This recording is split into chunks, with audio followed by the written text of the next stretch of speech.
If you'd told me that the day my husband handed me divorce papers across our kitchen table would turn out to be the best thing that ever happened to me, I would have told you that you didn't know Paul. I would have told you that some men don't just leave you, they leave you empty first, and then they leave, and the emptiness is the part you never fully recover from. I was wrong about that too, as it turns out, but I'm getting ahead of myself. My name is Diane Foster.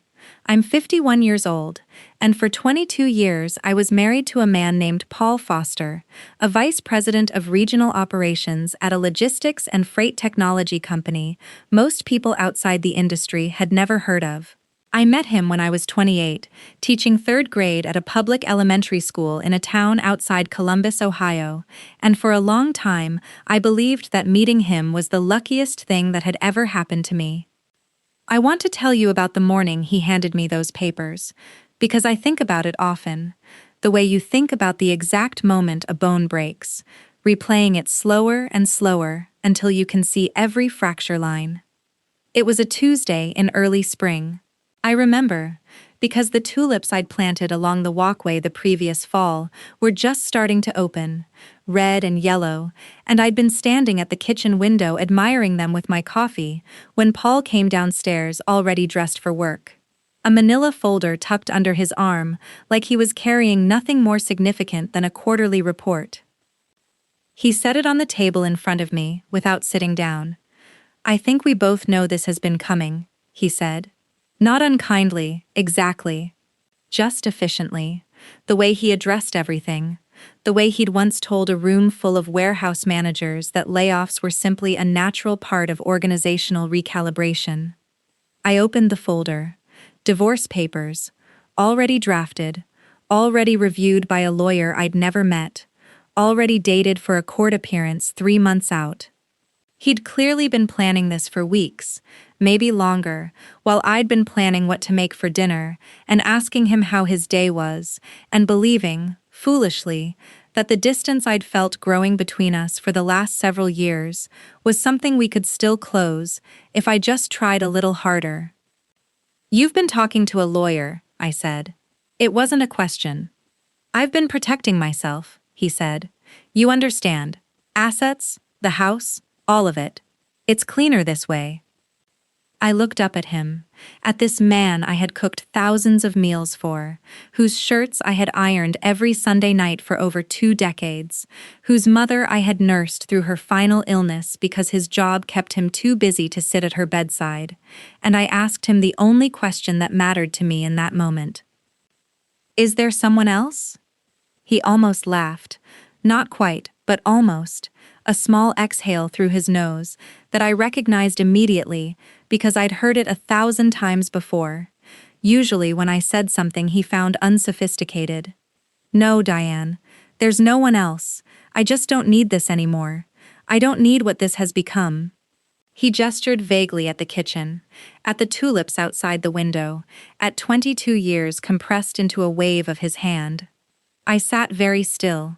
"You gave up your whole life for this house," he continued, and now something colder crept into his voice, something I'd catch flashes of over the years, and always managed to explain away. "You gave up your career for it. Your friends drifted off because you never wanted to do anything without checking with me first. Face it, Diane, you built your entire identity around being my wife. I don't know what you think happens to you once that's gone." He let that sit in the air for a moment, and then he said the thing I would hear in my sleep for weeks afterward, the thing that would follow me into that small apartment I hadn't rented yet, into empty Sunday afternoons I hadn't yet lived through. "You'll be nothing without me." He said it almost gently, the way you might tell a child a hard truth for their own good. Then he picked up his coffee, checked his watch, and told me he had a 9 o'clock call he couldn't be late for. I signed the papers that night. I didn't cry in front of him.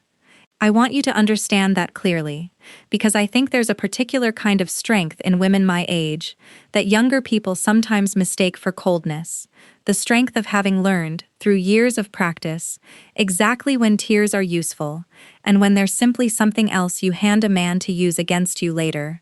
I signed my name on every line his lawyer had flagged, with small yellow tabs, and I didn't say another word to him that night, and I think my silence unsettled him more than crying would have.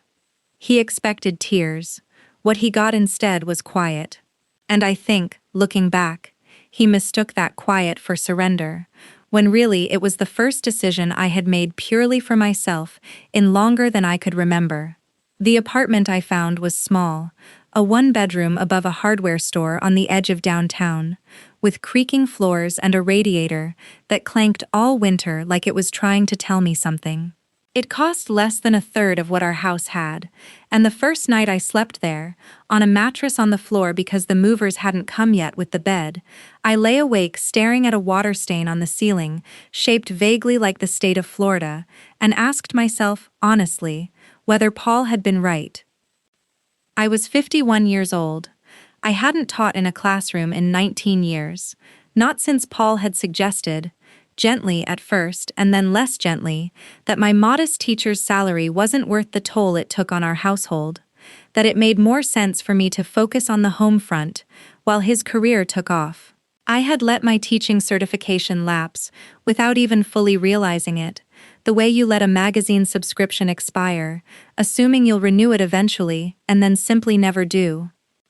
My friends from those years had scattered slowly, the way friendships do when one half of a couple stops showing up to things because her husband didn't feel like going, or felt her friends were a little much, or simply preferred she stay home. I hadn't noticed the isolation building around me, the way you don't notice a room growing dim as the sun sets, only that at some point you look up and realize you can no longer see clearly. So I understand, I think, why that first night in the apartment, staring at my Florida-shaped water stain, I let myself wonder if he was right about me. But grief, I've learned, has a strange mercy built into it. It doesn't let you stay in the worst thought forever. Somewhere around 3 a.m, unable to sleep, I got up and unpacked one box, just one, because I needed something to do with my hands. It happened to be the box with my old art supplies in it, pastels and half-used tubes of acrylic paint I hadn't touched since my 20s, back before Paul had gently explained that hobbies without financial return were a luxury we couldn't always justify. I sat on the floor of that empty apartment, and I opened a tube of cadmium red, and I don't know exactly why, but I started to cry, finally, not because Paul had left me, but because I hadn't held a paintbrush in over 2 decades, and some small, stubborn part of me had apparently never stopped missing it.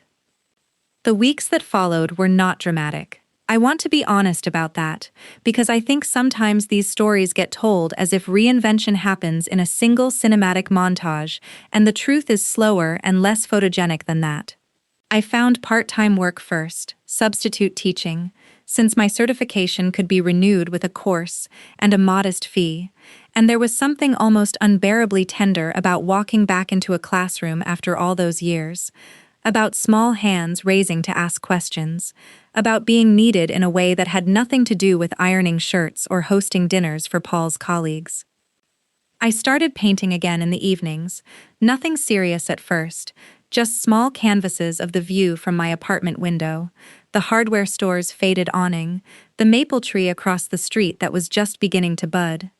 A neighbor 2 doors down, an older woman named Carol who ran the local community center's Tuesday craft group, saw one of my paintings drying on my little balcony and asked, with the kind of bluntness only a stranger can offer, whether I'd be willing to teach a beginner's watercolor class there on Thursday evenings. I said yes before I'd fully thought it through, which was, I realize now, exactly the kind of decision Paul had spent years training out of me. It was through that community center, oddly enough, that I met Michael. He wasn't in my watercolor class. He was there most Thursday evenings, volunteering with a program that helped local small business owners with basic financial literacy, sitting at a folding table in the same drafty multi-purpose room, patiently explaining spreadsheets to nervous shop owners while I taught retirees how to mix the perfect wash of blue for a winter sky 2 tables over. He was quiet in a way I found I liked, unhurried, the kind of man who let silences sit instead of rushing to fill them with his own voice. We started talking during the coffee break Carol organized between sessions. First about nothing important, the weather, the terrible vending machine coffee, and then slowly about more. He asked questions and actually waited for the answers. He never once, in those early conversations, tried to correct the way I described something or suggested a more sophisticated way I might have said it. I remember one Thursday evening in particular, early on, when a heavy rain kept most of the craft group home, and it was only Carol, Michael, and myself left in that drafty multi-purpose room, the fluorescent lights humming overhead. Carol excused herself early to lock up the back office, and Michael and I ended up folding chairs together in a comfortable, unhurried silence. At one point I mentioned, almost as an aside, that I hadn't realized how much I'd missed simply being asked what I thought about something. He stopped what he was doing and looked at me for a long moment, not with pity, which I had grown so tired of receiving from well-meaning friends, but with something closer to genuine curiosity. "What do you think about most days, then?" he asked, now that someone's finally asking. I didn't have a polished answer for him. I told him, honestly, that most days I thought about whether I was doing enough, teaching enough, painting enough, becoming enough of a person to justify the second chance I'd been given. And he shook his head slightly and told me that sounded exhausting, and that maybe, at some point, enough could simply mean today had been lived honestly. I've thought about that exchange more times than I can count since. I asked him once, casually, what he did for work. "I'm in logistics," he said, with a small, almost embarrassed shrug, like it bored even him to discuss it. "Boring stuff. Trucks, warehouses, spreadsheets nobody wants to look at." He changed the subject to my paintings almost immediately, asking what drew me to landscapes over portraits, and I let the conversation drift there, because frankly, I wasn't especially interested in talking about logistics either. I want to be honest that I did not fall instantly, dramatically in love with Michael, the way people do in movies. What happened instead was slower, and I think now, more durable. Over the following months, we had coffee after the Thursday sessions. He asked me to dinner in June, a modest little Italian place, 2 blocks from my apartment. Nothing showy. He listened when I told him, hesitantly at first, about Paul, about the 22 years, about the papers on the kitchen table, and the tulips outside the window, and the sentence that had followed me into every quiet moment since. "You'll be nothing without him," Michael repeated back to me that night, turning his wine glass slowly on the table, his expression unreadable for a moment. That's a strange thing for a man to believe, about someone he was married to for 22 years. Strange, and I think, telling. I didn't ask him to elaborate. At the time, I assumed he simply meant it as a comment on Paul's character. I had no idea, sitting across that small table with candlelight flickering between us, how much more those words would come to mean. I didn't think much about Paul during those months, or at least I tried not to, though I heard about him occasionally, the way you hear about an old life through the thin walls of a new one. My sister Karen, who had never much cared for Paul, and made no secret of it after the divorce, kept up with a friend from our old neighborhood who still worked in the same industry, and every so often a piece of news would find its way to me, whether I wanted it or not. Paul was struggling more than he'd expected to, apparently. The house, once he had it entirely to himself, had become something he could no longer manage the way he'd imagined. Karen told me, with a satisfaction she didn't bother to hide, that he'd missed 2 dinner parties with colleagues because he'd forgotten to arrange the catering himself, something I had quietly handled without complaint for 2 decades.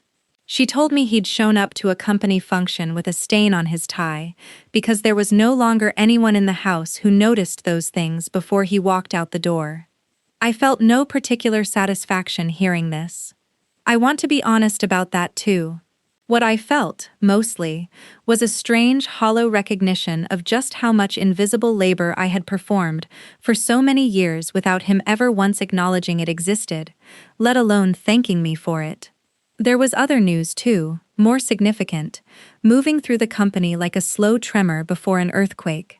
Paul's company, A mid-sized logistics and freight technology firm called Halbrook Transit Solutions had been quietly acquired several months earlier by a larger holding company, the kind of deal that gets announced in a two-paragraph press release and barely registers outside the industry.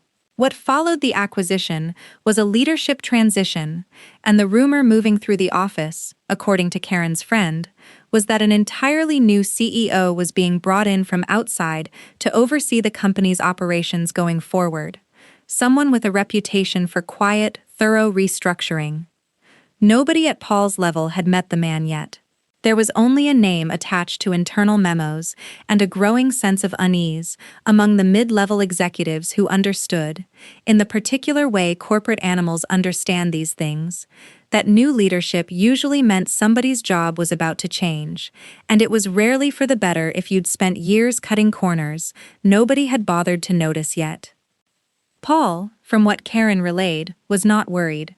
If anything, he seemed almost buoyant about it, the way he always did when he sensed an opportunity to make an impression on someone new.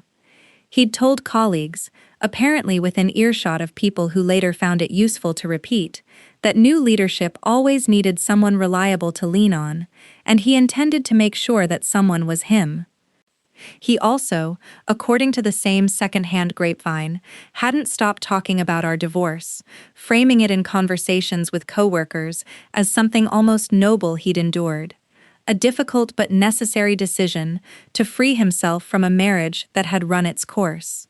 He mentioned, more than once, that the settlement would be generous on his end, a gesture of goodwill, he called it, though what he meant, I later understood, was that he expected to walk away from the marriage with the vast majority of what we'd built, and considered it generous simply because he wasn't fighting me for every last dollar of it.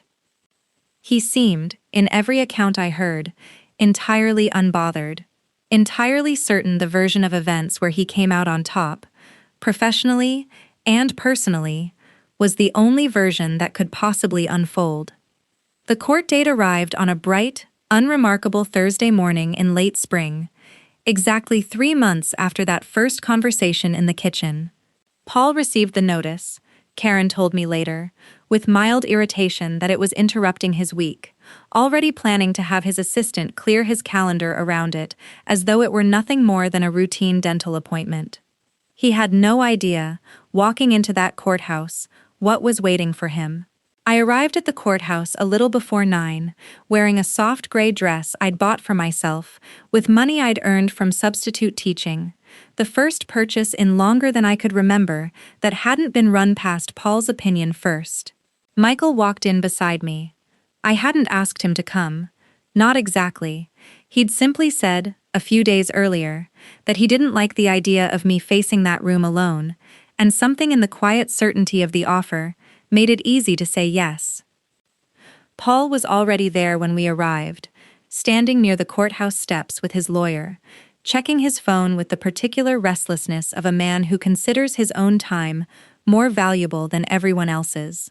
He looked up as we approached, and I watched his eyes move from me to Michael, then back to me, a flicker of something crossing his face I hadn't seen since the earliest days of our marriage, when he still occasionally looked uncertain of himself.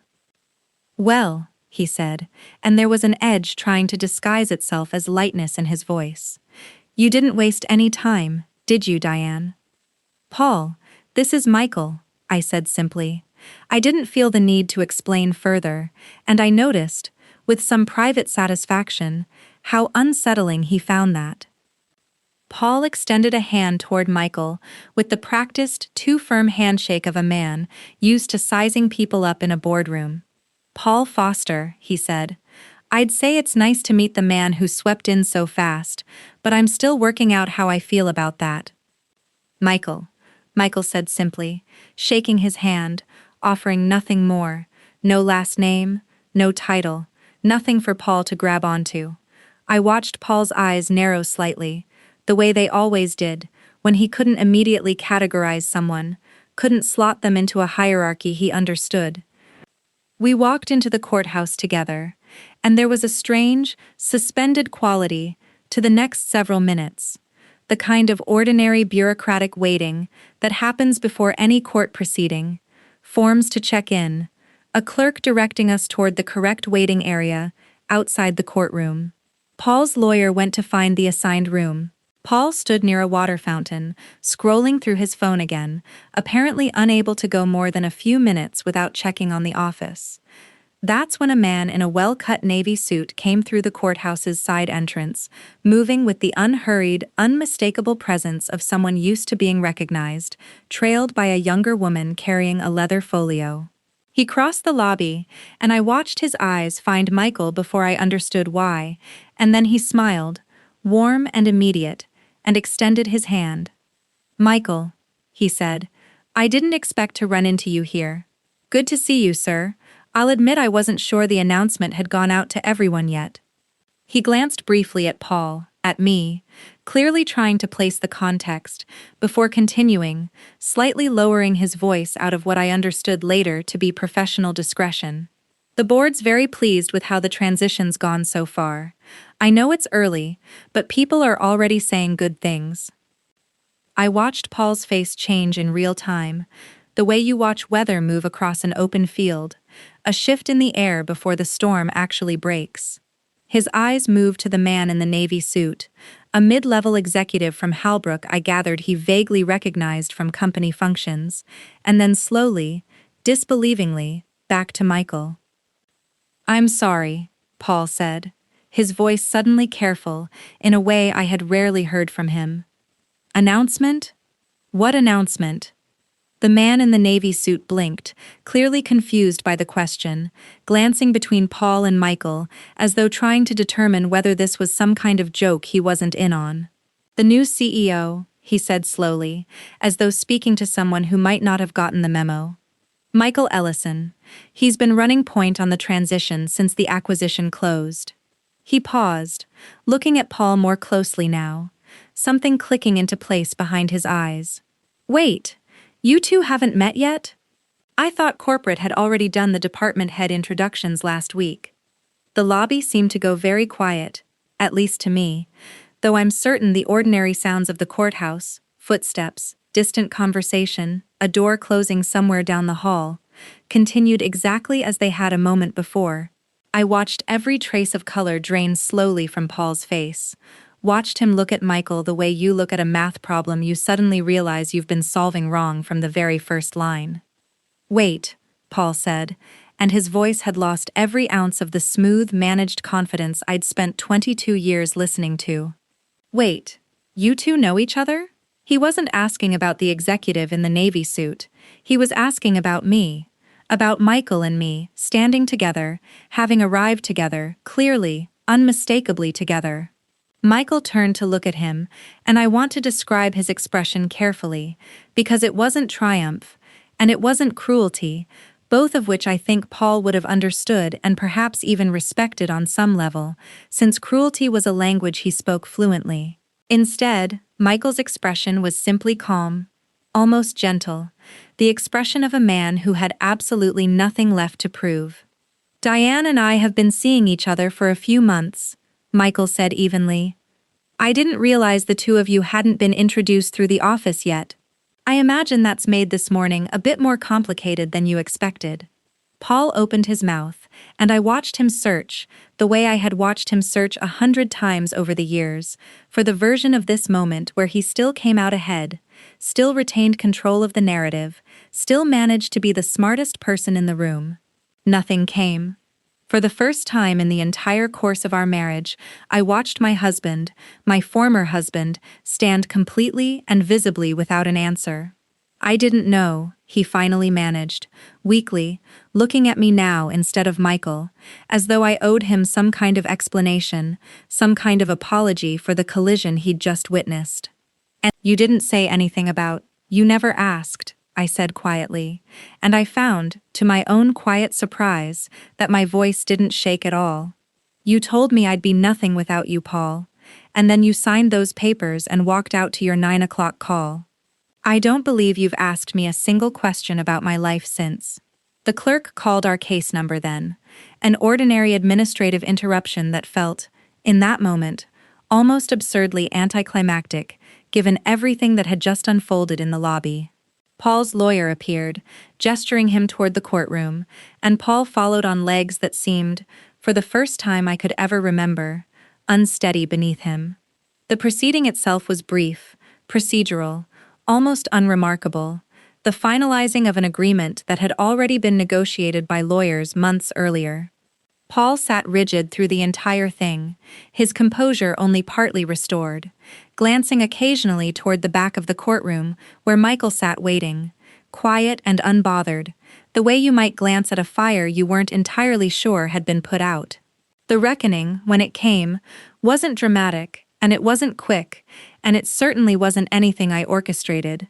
I want to be very clear about that, because I think there's a temptation in stories like this to imagine the wronged woman rising up to personally dismantle the man who hurt her, and that isn't what happened, and honestly, it isn't what I wanted.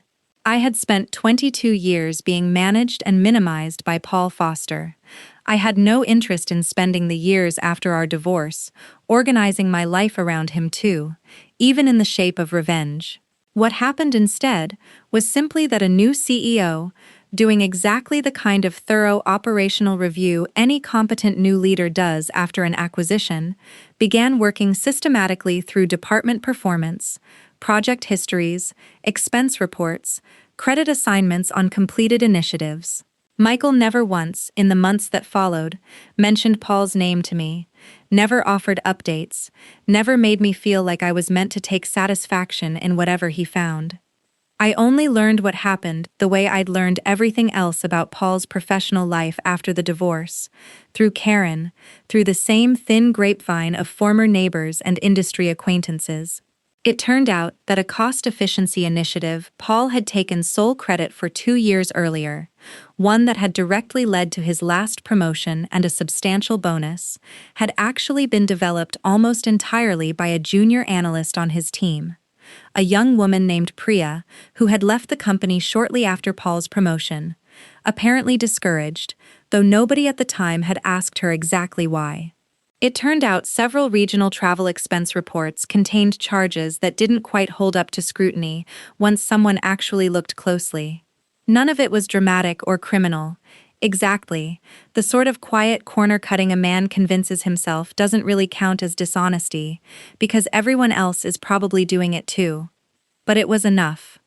It was enough that when the review concluded, Paul was moved out of his management position entirely, offered a smaller role in a satellite office 2 hours away, the kind of demotion that companies dress up in polite language about restructuring and better alignment, but that everyone in the industry understands for exactly what it is. He wasn't destroyed. I want to say that clearly, the same way I've had to remind myself of it more than once since. I never wanted him ruined. I only wanted, finally, for the truth of who he actually was to catch up with the version of himself he'd spent so many years carefully constructing for other people's benefit. He called me once, about 6 weeks after the courthouse, his voice smaller than I remembered it, none of the old smooth confidence left in it. "I know this probably looks satisfying to you," he said, seeing me knocked down a few pegs. "I hope you're happy." "I'm not calling to gloat, Paul," I told him, and I meant it. And for what it's worth, I don't think Michael did this because of me. I think he did it because it needed doing, and nobody had bothered to look closely enough before. He was quiet on the line for a long moment. "You always were smarter than I gave you credit for," he finally said, and it was, I think, the closest thing to an apology I would ever get from him, and honestly, I found I didn't need anything more than that. I had already gotten the only thing that actually mattered, which was my own life back. I found out later, again through Karen, that Priya, the young analyst whose work Paul had taken credit for years earlier, had been quietly offered a senior position back at the company, under the new leadership, a kind of correction nobody made a public announcement about, but that everyone in the department understood the meaning of anyway. I thought about her often in the weeks that followed, a woman I had never met, who had done careful, thoughtful work and watched a man in a nicer suit walk off with the credit for it, the way so many of us watch our efforts get absorbed into someone else's story without ever being asked whether we minded. I hoped, wherever she was starting over, that it felt to her the way my own new life had started to feel to me. Not like revenge finally served, but like air finally let back into a room that had been sealed too long. I want to be honest that there were nights, even after the courthouse, even after I'd built something solid and good for myself, when I still caught myself second-guessing whether I deserved any of it. Old habits, I've learned, don't dissolve simply because the man who built them is no longer standing in your kitchen. Some mornings I'd wake and reach instinctively for the old anxious question whether I'd done enough, said enough, been small enough to avoid some quiet disappointment I could feel coming before it arrived. It took months of ordinary, unremarkable days, teaching, painting, folding chairs in a drafty room with people who simply liked having me there, before that old reflex finally began to loosen its grip. It's been 9 months now since that morning at the courthouse, and I want to tell you what my life looks like today, because I think it matters more than anything that happened to Paul.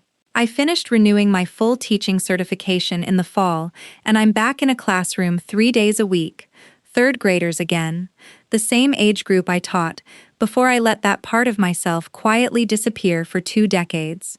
My watercolor class at the community center has grown so much that Carol had to move us into the larger room, and last month, for the first time in my entire life, I sold 3 of my own paintings at a small local gallery show, landscapes of that same view from my old apartment window, the hardware store awning, the maple tree, now fully grown into summer green in the last canvas I finished.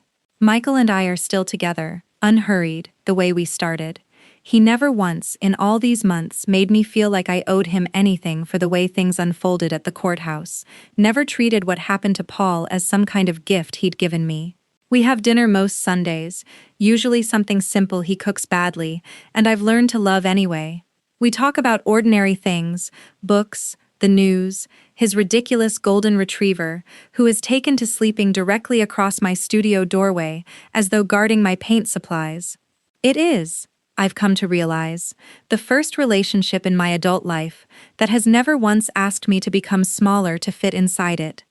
I think about that sentence often, the one Paul said to me across our kitchen table on that ordinary Tuesday morning, tulips blooming outside the window. You'll be nothing without me. I understand now why he believed it, and I understand, too, why he needed to believe it.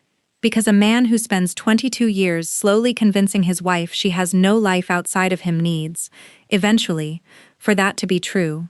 It justifies everything.